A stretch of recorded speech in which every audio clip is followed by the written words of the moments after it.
My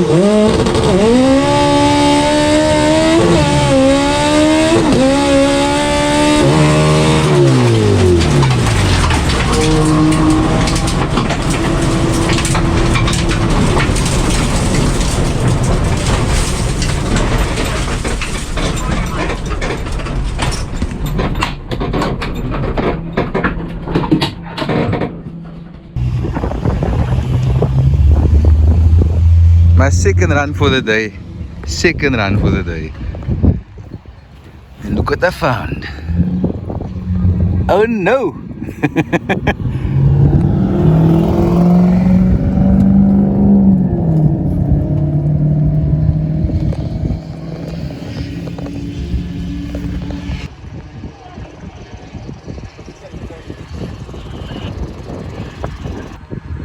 It was definitely fun while it lasted. I'm not gonna lie, I had a shit lot of fun. The stock block. Luckily, I bought me a spare block because I knew sooner or later this day's gonna come. Yeah, so just a pity it was so early. Anyway, shit happens. What is up, YouTube? Welcome back to the channel. So today, finally, we got the opportunity to collect the CRX, just park at the friend's place, and today I'm gonna start stripping. Obviously we endured some damage, so now we can do some investigating and then see what's all hurt on the stock block setup, and then obviously prove to all the haters that it's genuinely a stock sub-assembly. Okay, so it's finally home.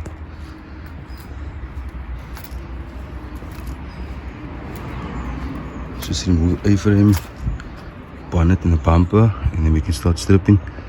So I'll only remove the cylinder today, and then I'll strip everything else later again.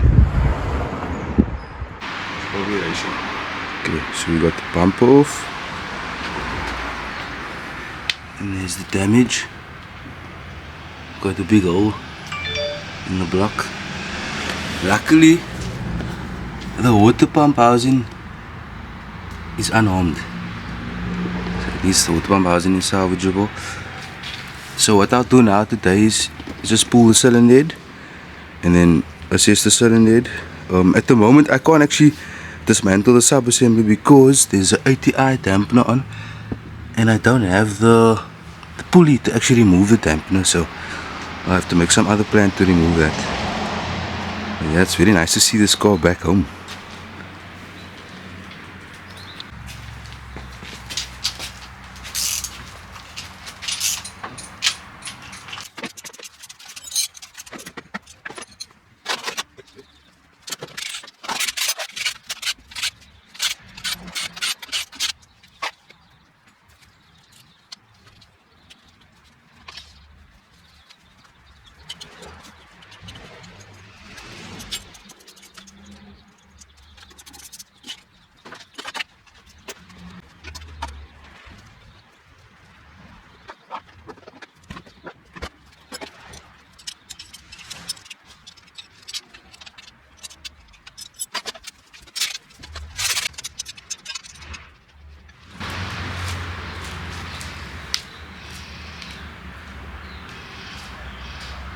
The carnage.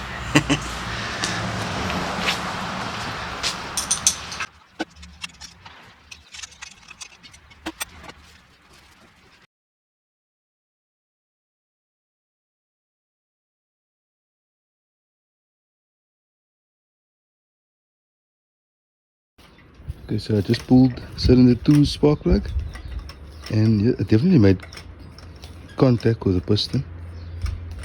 I mean, it's not like it's all gone, if you know what I mean. So I don't know, somewhat I feel like this is okay.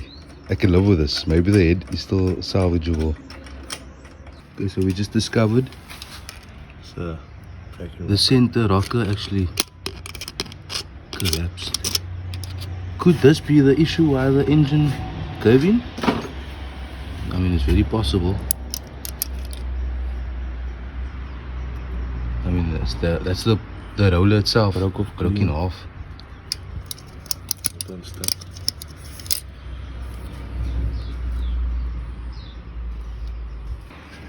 Very interesting find actually.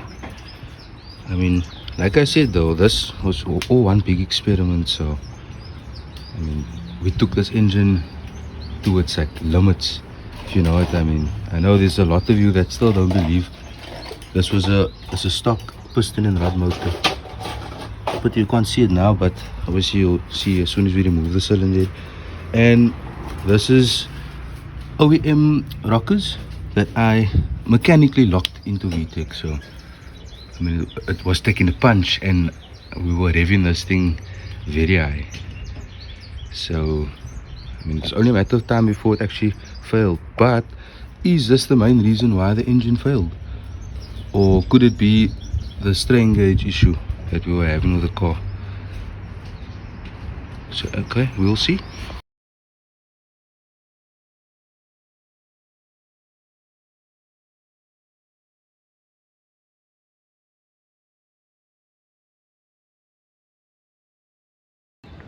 Okay, so Dane's about to do the honors, pulling the head. Oh, careful Dane. And now we can assess the damage on the cylinder head and also reveal what's inside of the K24 sub-assembly.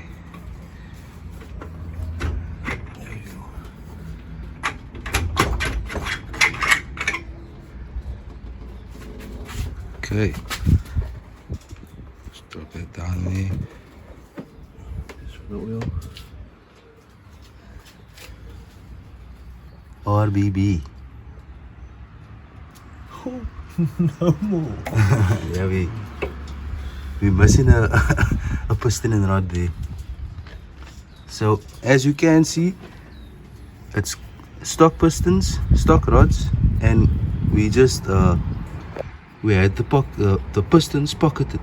So on the intake side only. That's all we did on the bottom end. But there's no aftermarket pistons and rods in here. Okay, let's see what's going on with the cylinder head. Stock valves as well. There's the damaged cylinder. Actually not that bad, surprisingly. It really isn't that bad at all.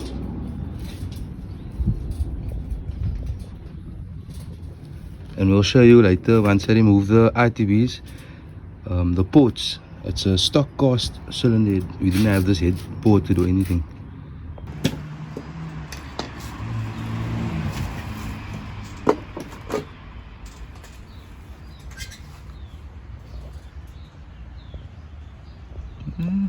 Little debris in there. Stock ports. And like I mentioned earlier, this is RBB head, PRB out of a EP3, and it's stock ports. Still has the casting marks and stuff over there. Stock valves as well. That's the damaged cylinder.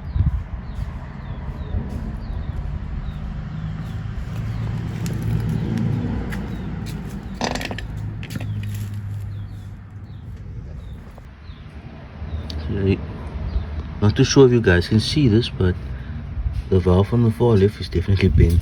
The guide is cracked there as well. Some debris in there, so. But overall, I mean, it's still very salvageable. This can be machined away over there. And the head you can obviously do with a proper resurface. So I mean, that's good news.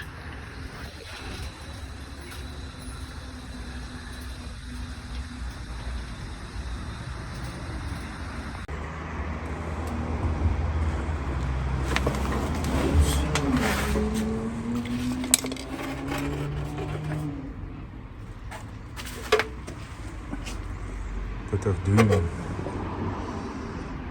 That's part of the rod. There's a piston ring there. Yeah, there's a piston ring laid in here. Another rod. It's like this Conrad disintegrated. Yeah. there's a shit lot of debris. There's your battle scars from before. So. Some went through hell.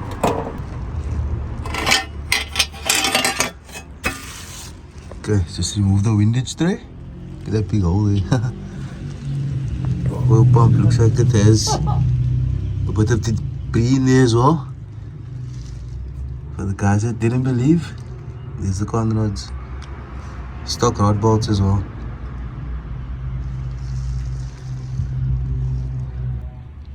There's the damage on the journal, big journal. We'll see, clean this pump out. Hopefully it's not too bad. So yeah, like I said, this was one big experiment. And I wanted to see and try it for myself. Because I saw guys in America are running low 10s to even high 9s on a stock sub-assembly.